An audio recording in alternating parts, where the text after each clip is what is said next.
आज की कहानी जैसी करनी वैसी भरनी। सास की खांसी की वजह से बहू की नींद डिस्टर्ब हो रही थी।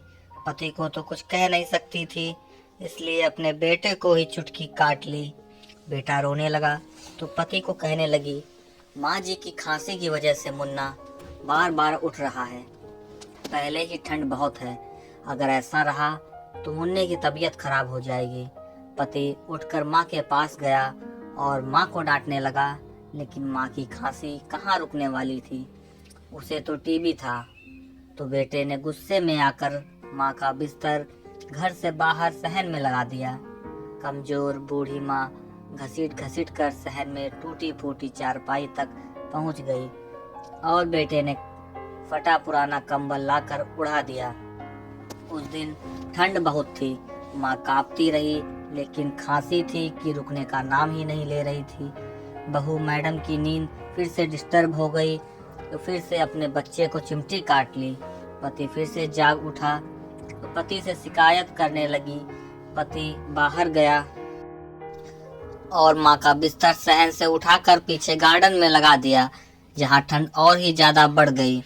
और बेटा अपनी माँ को एक आंख देखे बिना वहां से लौटने लगा और पत्थर से टकरा कर वह गिर गया। बेटे को गिरता देख माँ चिंतित होते हुए बोली, बेटा तुझे चोट तो नहीं लगी? लेकिन बेटे ने माँ को कोई जवाब नहीं दिया और वहां से निकल आया। ठंड के कारण माँ की खांसी और भी बढ़ गई। कभी उल्टी होती तो कभी सांस रुक जाती और पता नहीं खांसते खांसते कब वह बेचारी हमेशा के लिए खामोश हो गई। ठंड के कारण बूढ़ी माँ का शरीर पूरी तरह से अकड़ चुका था। सुबह उठकर बहू ने नाश्ता कर लिया और पति और बच्चे को भी नाश्ता करवा दिया।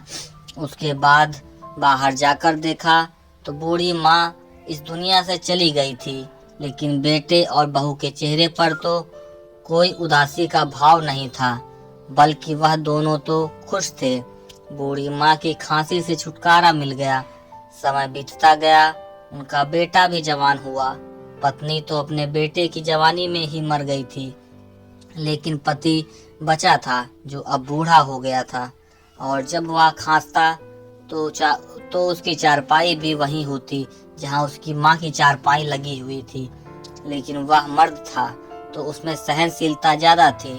एक सुबह वह अपने पोते को गोद में लेकर प्यार कर रहा था।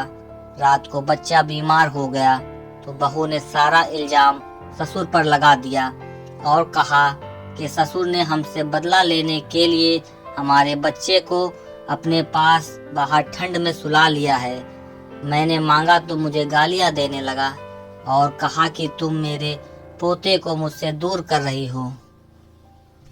और अब देखो हमारा बच्चा बीमार हो गया। और मगरमच्छ के आंसू बहाना शुरू कर दिए। बेटे को बहुत गुस्सा आया तो उसने गुस्से में आकर पिता की चारपाई सहन से निकालकर पीछे वाले गार्डन में फेंक दी और बाप को घसीटता हुआ वहां तक ले गया। बेटे के हाथों इस तरह रुसवा होकर बूढ़ा बहुत रोया। फिर अचानक से उसे याद आया कि उसने भी अपनी माँ के साथ यही सब किया था। और उसे यह भी याद आया कि उस समय जब वह अपनी माँ को गार्डन में ढकेल कर जा रहा था तो पत्थर से टकरा कर गिर गया। तो उसकी माँ ने उससे कहा था, बेटा तुझे कहीं चोट तो नहीं लगी?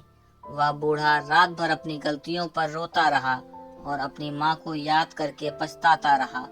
और सुबह उठकर वह हमेशा के लिए वृद्धाश्रम चला गया और सोचने लगा कि मैं अपनी माँ की तरह ठंड में ठिठुर ठिठुर कर मर गया तो मेरे बेटे के साथ भी वही ना हो जाए जो मेरे साथ होने वाला था।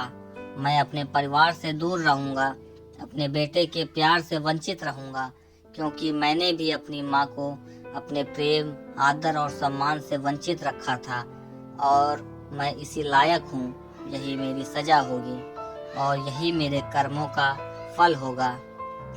यदि आपको यह कहानी पसंद आई हो तो चैनल को सब्सक्राइब करें।